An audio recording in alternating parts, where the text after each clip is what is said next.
This story is about seeing and seeing again. When I was 5 years old, a magical thing happened in our backyard. Sometime after I left for kindergarten one morning, and when I returned on the bus that afternoon, a creek appeared out back.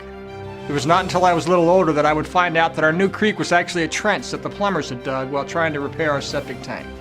But how it got there really didn't matter. The fact was we had something new, fun, and exciting to explore. Despite the overpowering aroma and my dad's clear warning that we were not to play out back, the creek just had this magnetic draw that we could not resist. My older brother and his friends were quick to build a bike ramp over the creek, and boy did that look fun. One by one they would launch themselves across the creek like Evel Knievel over the Snake River Canyon. Since I was only 5 and still riding a tricycle, the boys all thought it would be fun to watch me give it a try. With their encouragement, I was able to get that front wheel up on the ramp. So far, so good. And I even got the 2 rear wheels to just fit.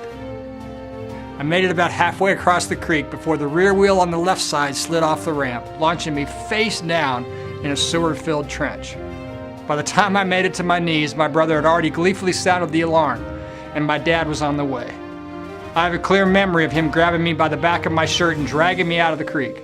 The spanking that followed was made much worse by my resistance. The more I flailed around, the more I got on my father and the harder the whipping. What had started out as a magical adventure had taken a wrong turn and suddenly gone really, really bad.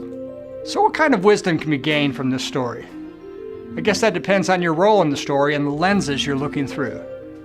For Dad, this was about a young boy breaking the rules and needing to be taught a lesson. From his perspective, the rules were clear. This could all have been avoided if I had just followed his instructions, including when he told me to stand still and accept my punishment. For my older brother, this is what happens when you're a dork and can't ride a 2-wheel bike yet.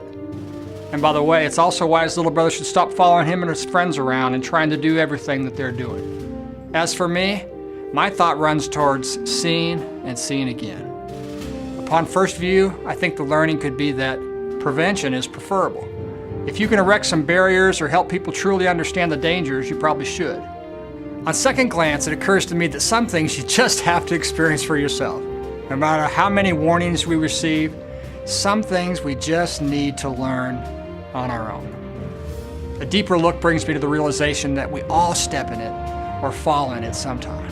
And in seeing again, I'm reminded that when we do fall in it, the more we squirm and resist the discipline, the greater the consequences. Oh yeah, and don't forget that helping others can really get messy for everyone.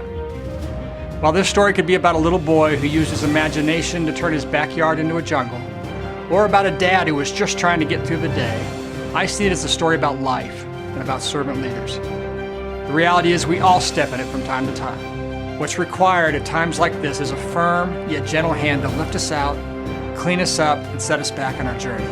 And that's what servant leaders do.